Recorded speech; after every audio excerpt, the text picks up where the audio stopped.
to Bad Larry.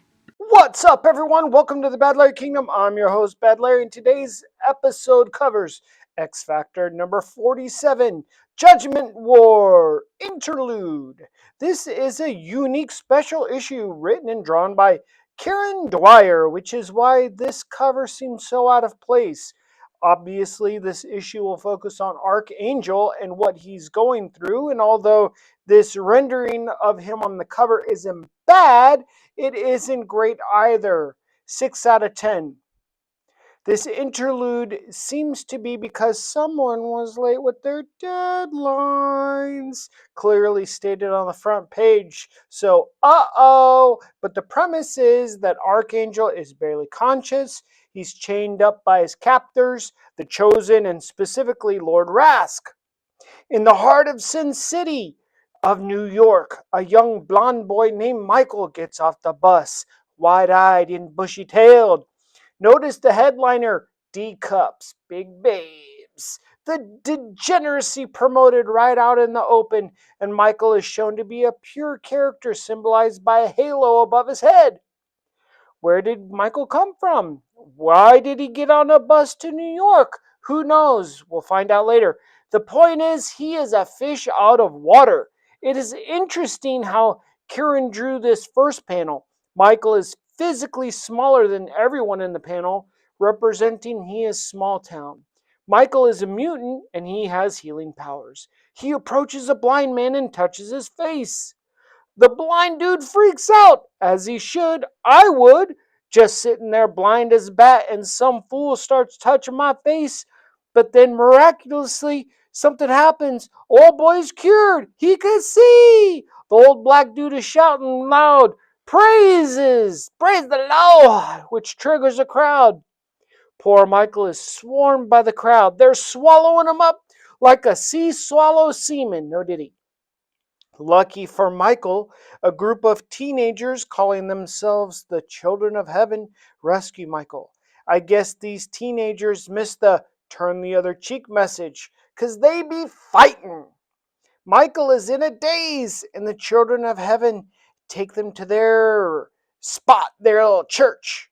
We finally see the title of this issue. It's called Guardian, depicting a very symbolic looking archangel flying high over the city as a protector, but also arms out like Jesus nailed to the cross. This time period must be right after X Factor defeated Apocalypse, and Archangel kind of came back to his mind, but went off on his own for a while. We are thrown back in time to Warren Worthington III's early childhood. He is mocked for being a teacher's pet, and the bully puts a makeshift halo on his head, foretelling his ultimate future of becoming the angel and archangel. His childhood was rich, but his dad was a real dick. In high school, the dudes hated him, but the chicks loved him. When Warren's wings started coming in, it looked like his balls dropped as well, and he starts fighting the bullies, which gets him sent off to a boarding school. Interestingly, the puny dude Warren is protecting is indeed Cameron Hodge, the man who would eventually grow up to completely betray Warren in every possible way. Maybe the lesson is, mind your own business, let the oppressed fight for themselves, teach them to take responsibility. Just kidding, help people if you can. Warren was always a hero from day one, while his good buddy, Cameron Hodge in the red glasses, was in full hater jealousy mode, setting up his long plan to eventually destroy Warren. What a dickhead! The Children of Heaven take little Michael to their church to meet I guess he's the pastor, named Philip. Philip has a few things going on for him. He's got a nice white beard and reveals that he's also a mutant, a mind reader, telepath with a simple touch. But Philip is also a son of a bitch! Philip sees that Michael's parents and community rebuked Michael's mutant healing powers and drove him out. The memories are too much for Michael, and he thinks Philip will accept them because Philip's a mutant as well. But remember, Philip is a mean dickhead. You'll see. By chance, Archangel witnesses this whole interaction between Michael and Philip. Michael is going to share a room with Greg, who I think is Philip's son, or maybe he just calls everyone son. That's what Old heads call youngins back then. You see in the third frame the aura around Philip. Smiling Philip has changed. He looks menacing. True colors reveal themselves. It is easy to join the cult, but it's very, very hard to leave. This poor girl named Beth tried to run. I wonder what Philip is going to do to her for trying to leave the cult. Dick-haired Whitebeard Philip beats the shit out of Beth. Maybe to death, for real. Philip makes young Michael come in and lies to him, saying some bad men beat Beth, and he needs Michael to heal her. Well, I mean, partially he told the truth. A bad man did beat Beth. Beth is back alive thanks to Michael, and we learn Beth is maybe Philip's actual daughter. What a piece of shiza! Poor Beth represents all these vulnerable people out there seemingly having no way out. She now has to suck up to Philip or else catch another whooping. Of course, Michael is smitten with Beth, and it looks like Philip is making Beth do some modeling of some sort. Where did Greg go off to, by the way? As Michael dreams of Beth, Archangel is patrolling the city. Archangel witnesses a drug deal going down. One of the dudes look like Greg. Is it Greg? Archangel sets off, unleashing a barrage of toxin blades. I do love this art. Remember, Archangel's wings have their own essence, so the accuracy is amazing. The blades pin the scoundrels to the wall. No killing. Well, well, well. The scoundrels weren't selling drugs from the youngins. They were buying them. Well, Greg is clearly the scoundrel, and the children of heaven tell Archangel to piss off. Archangel still has a rough streak in him. He will help, but for only the willing. He tells the kids and the drug heads they could destroy themselves if they want to. Philip is in full indoctrination mode. Outside's bad, okay? The only salvation is with this group, right?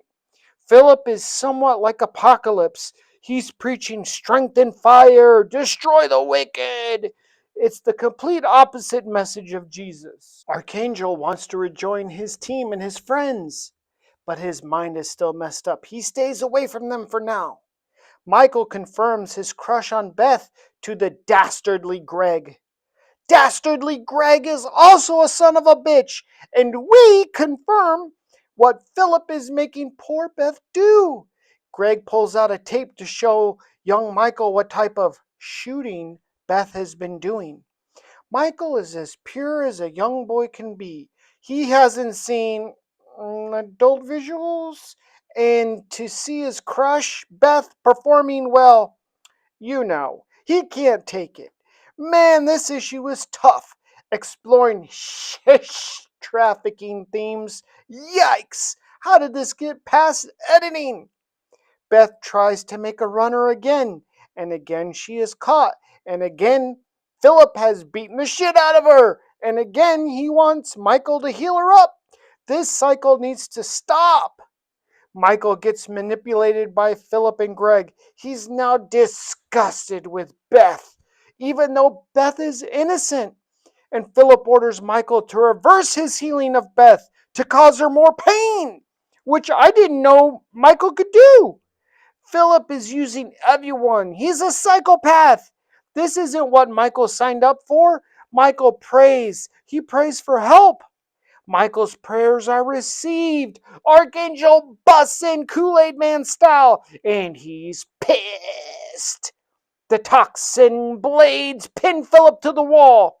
Philip's goons start blasting Angel, no diddy, but his wings are too strong and fast, and dispatch the goons. He shreds them up. We learn all the kids, the children of heaven, they all have powers. They're all mutants. Philip is like the evil Professor X running a little nasty mutant cult. Without training and support, the kids make a good decision and run away from Archangel. But Philip has telepathy and is messing up Archangel's mind.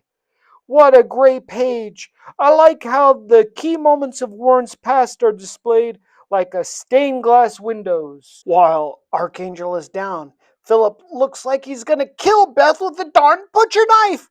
Where did he get that thing? But Michael gets right and heals Beth up real quick.